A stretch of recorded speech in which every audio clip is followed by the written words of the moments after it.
I'm going to talk about a threat that most people don't want to think about. It's too frightening, and it doesn't seem real. That threat is civil war.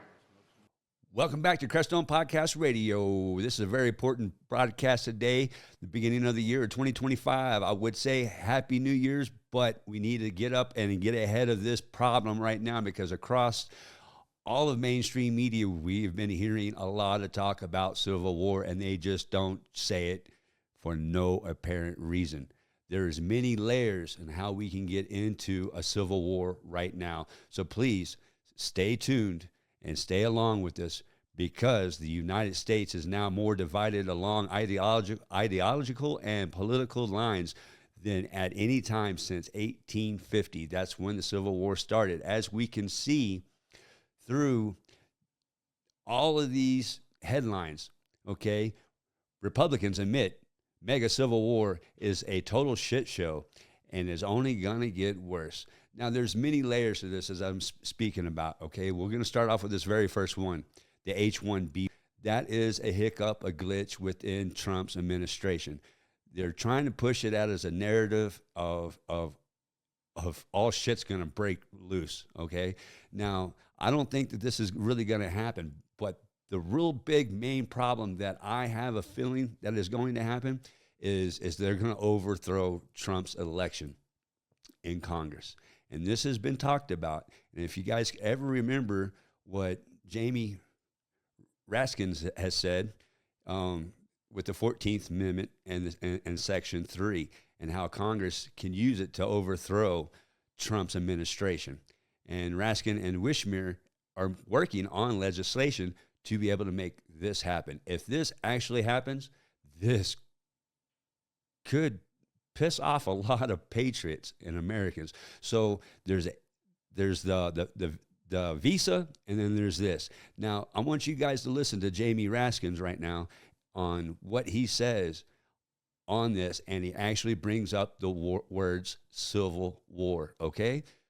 It's necessary, but it's not sufficient because what can be put into the Constitution can slip away from you very quickly. And the greatest example going on right now before our very eyes is Section 3 of the 14th Amendment, which they're just disappearing with a magic wand, as if it doesn't exist, even though it could not be clearer what it's stating. And so, they want to kick it to Congress, so it's going to be up to us on January 6, 2025, to tell the rampaging Trump mobs that he's disqualified. And then we need bodyguards for everybody in civil war conditions, all because the 9 justices, not all of them, but these justices who have not many cases to look at every year, not that much work to do, a huge staff, great protection, simply do not want to do their job and interpret what the great 14th Amendment means. And I'm glad that Sherilyn's creating her new center. As we know that they're trying for many years to get rid of multiple sections of our Constitution. They think it's just a parchment paper and it's just made by a bunch of old dudes. The oldest one, I think, was like 28 years old that was on the Constitution, okay? They are losing it. They are trying to push us to a civil war. This is not the only thing that I have going to bring to your attention right now. I don't know if you guys have heard about the DOD directive redone through the Pentagon and passed through Joe Biden and Kamala Harris's administration and passed and approved. I don't know if you ever seen that. Let's get into that right now, shall we? Okay, so here's the DOD directive. That was passed last year. That came from the Pentagon and went all the way through, past the whole 9 yards. If all this civil war is going to happen, this is going to make complete sense on why they did this to the DOD directive, to use lethal force on American soil, on American people. And it says, assistance in responding with assess with potential of lethal or any situation in which it is responsible, forcible, that provides the request assistance may involve the use of force that is likely to result in lethal force, including death or seriously bodily injuries. It is also includes all support to civilian law enforcement officers in a situation where a confrontation between civilian law enforcement and civilian individuals or groups is responsible. Now, we do know the first term of Donald Trump and what they did to him. Antifa, Black Lives Matter, NGOs, non-government organizations. You know how the people of America stood up against that. You know, with the DOD directive, if any of that stuff happens, they have the right to shoot you with lethal force. And if Trump brings out National Guard or military out there to be able to block it this year, because he ain't going to be playing nice this term, okay? He allowed it up to the states to be able to bring in National Guard of their own accord. Did they? Hell no. Barely. Some states did. Barely, though. They didn't really do anything. He still had a bunch of houses burned down, right? Stealing, looting, cars, theft, everywhere, murder, mayhem. So if he actually did this, then they would bring the military out onto the people and shoot them and then blame it on Trump and throw his ass out for doing this. But this document that I just showed you, the DOD directive, was under Joe Biden's administration. I want to make that very, very clear out there. They're going to hit us in multiple ways, and we need to be able to talk about this to stand up in front of it before it actually happens, relatives. Please, please stand up. We also have a video that's going to show you how close we actually are to a civil war. And her name is Barbara Walters. Is a historian of the 1861-65 American Civil War. Wrote her bestseller in 2022 book, How Civil Wars Start and How to Stop Them. I think they got that title pretty fucked up, because it should say how the government starts the civil wars and how we can stop them. I think that's the real title to that should be. But I want you to also know, everybody, that she is a CIA agent as well. She says a bunch of negative stuff in here, which are false, but she does say some things in there that you have to read between the lines, is what I'm trying to say. You have to read between the lines to be able to see the truth. We all know that January 6th was a freaking inside job by the FBI with Ray Epps and all these other infiltrators. And yeah, of course, there was people that walked in there that shouldn't have walked in there. It wasn't business hours for the White House tours, okay? Granted, all right? And she said some other things in there, but that one right there kind of irked me. That was a complete setup by our own government, okay? I'm going to talk about a threat that most people don't want to think about. It's too frightening, and it doesn't seem real. That threat is civil war. Since 1946, over 250 civil wars have broken out, and that number continues to increase. There are now almost 50% more civil wars than there were in 2001. I've been studying civil wars for over 30 years. I've interviewed members of Hamas in the West Bank, ex-Sinn Féin members in Northern Ireland, former members of the FARC in Colombia. I've stood on top of the Golan Heights and stared into Syria at the top of the Syrian civil war. I've driven across Zimbabwe as the military was planning its coup against Robert Mugabe. I've been followed and interrogated by members of Myanmar's junta. In 2017, I was asked to serve on a task force run by the CIA called the Political Instability Task Force. One of the goals of that task force was to come up with a model to help the US government predict what countries around the world were likely to experience ethnic conflict and civil war. It turns out that predicting civil war is possible. Solid data exists on where and when these conflicts are likely to break out. It's just that most people don't know that. The task force was comprised of two types of people, experts on civil war like myself and data analysts. The experts came up with 38 different factors that they thought could potentially lead a country towards civil war. And some of those factors seemed obvious, like whether a country was poor, had lots of income inequality, or had a government that heavily discriminated against one particular group. It turns out that only 2 factors were highly predictive, and they weren't the ones the experts expected. The first was whether a country was an anocracy. Anocracy is just a fancy term for partial democracy. It's a government that's neither fully democratic nor fully autocratic. It's something in between.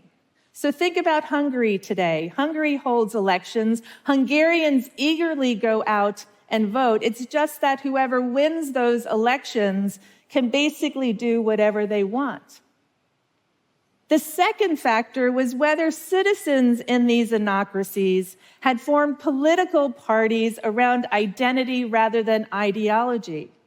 So rather than joining a party because you were liberal or conservative, capitalist or communist, you joined a party because you were Black or white, Christian or Muslim, Serb or Croat. If a country had these 2 features, the task force considered it at high risk of political violence and put it on a watch list. It was actually called the watch list, and it was sent to the White House. So here I was sitting in a hotel conference room in suburban Virginia 4 times a year with a room full of really smart people, and we talked about countries in Africa, the Middle East, Central Asia. But we never, ever talked about the United States. That's because the CIA is legally not allowed to monitor the United States or its citizens, and that's exactly the way it should be. But I was a private citizen, and I had this information, and I could see that both of these factors were emerging in my own country, and they were emerging at a surprisingly fast rate. The U.S.'s democracy has been downgraded 3 times since 2016. 2016, it was downgraded because international election monitors had considered the 2016 election free, but not entirely fair. America's own intelligence agencies had found that the Russians had, in fact, meddled in that election. It was downgraded again in 2019 when the White House refused to comply with requests by Congress for information. And it was downgraded a final time at the end of 2020 when President Trump refused to accept his loss in the 2020 election and actively attempted to overturn the results. Between December of 2020 and early 2021, the United States was officially classified as an anocracy. If the task force had been allowed to monitor and study the United States, it likely would have considered it at high risk of political instability and political violence in December of 2020, just a few weeks before the January 6th insurrection, and it likely would have put the United States on the watch list. We also know who tends to start civil wars, and again, it's not the people most of us think.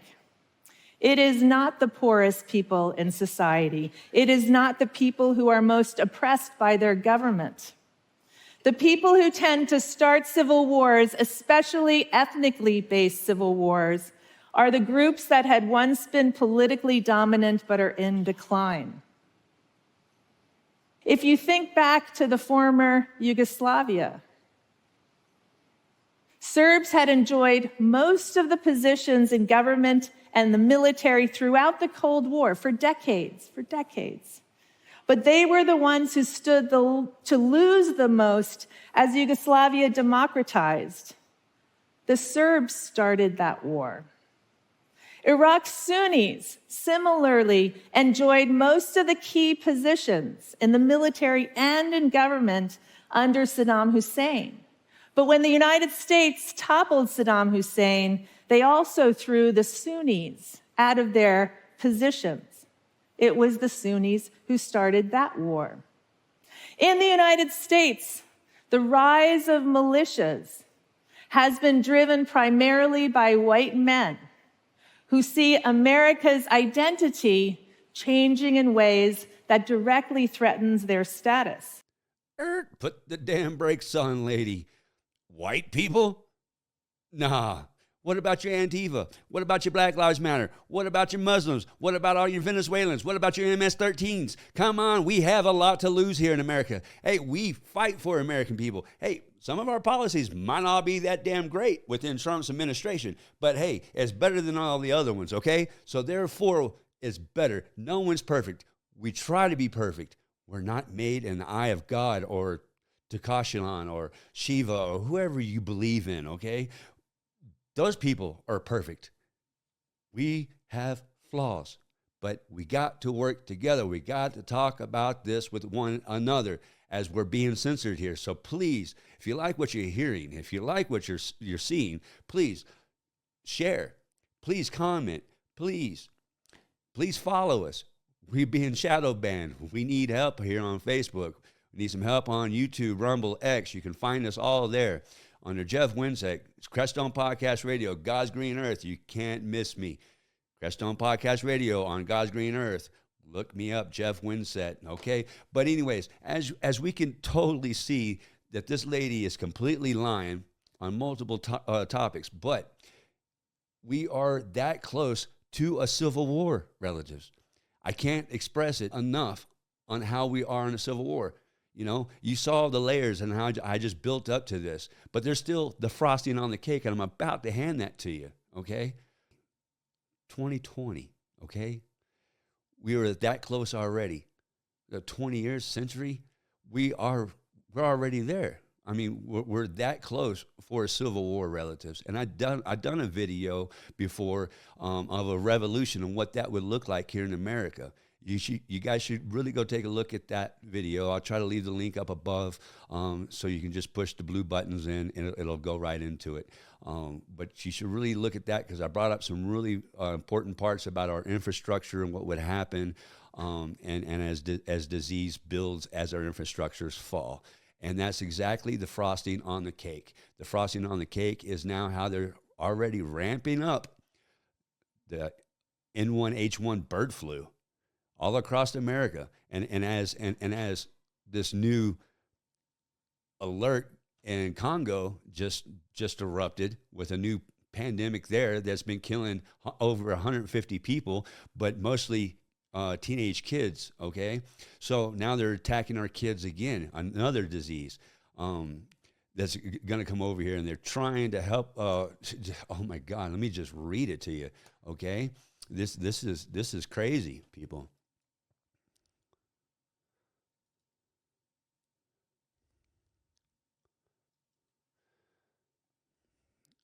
All right, here we got Dr. Holtz here, leading supporter of lockdowns and mask mandates during COVID pandemic, warned that there are at least 9 infectious diseases currently spreading in the United States that could cause another pandemic.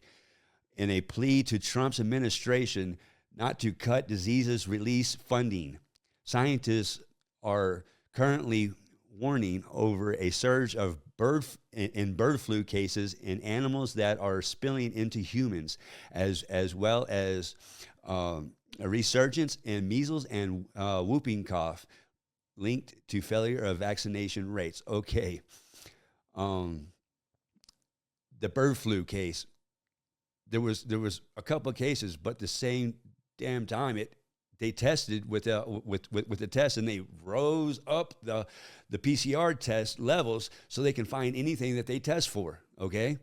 And that's the truth. It's already been proven, okay? And that guy probably just had the normal flu, to tell you the truth. But here comes the kicker right here. In an interview with MSNBC News, Dr. Holtz says there is a reason why we need to care about this stuff. We have some big picture stuff coming down the pipe. Oh, he knows this, right? Because he's the doctor. Trust the science, right? All that is going to come crashing down on January 21st. There we go. One more time. He knows that it's coming down on Trump again, just like it did last administration, okay? On Trump's administration, we need a really, really good team to be able to handle this, from what Dr. Holtz said, okay? Now, relatives, this is the icing on the cake. As they come for us and come for us and coming for us, year after year, with another thing after another thing, coming out with another freaking already for the N1H1. You understand? They already have it. They're ready to deploy it. The paperwork that already came back on the first, you know what I'm talking about, already came back proving that we, conspiracy theories, are true. And they blocked us. They censored us. That's why we're being censored here now today. Not so much on the other channels, but really bad here on Facebook. And ooh, you guys got to stop that crap, because you're itching for a freaking lawsuit. And we're not out of the woodworks yet, people. So let's stand up. Let's get out in front of it and know that there is hope, because Nuremberg 2.0 is coming. And please stay tuned here, because we have another guy coming on here soon, Nathan Good, with some paperwork that you can actually file out and send it to your governed bodies, senators, presidents, all of that. Send it to them and put them on notice that you ain't playing this crap no more. It's a fallback guarantee that for you, for your safety, your purpose, saying that you're on to them. And we're not going to put up with this as they keep coming at us. And that's what is going to break American. Whatever Mrs. Walter said there is kind of far-fetched, and she's drawn a narrative away from what's actually happening, because we as American people, mega people, or people that believe, you can still be Democrat and not believe in the shots and the whole 9 yards too as well. So I don't want to be putting on any sides, but at the same time, there's other factors there that she wasn't talking about that would start a civil war here in America. That's the God's honest truth. And you heard that right here from Creststone Podcast Radio, CPR, your lifeline to the true news on God's green earth. I'm Jeff Winsett. Don't live in fear. Stand up. Let's get ahead of this. Until next time,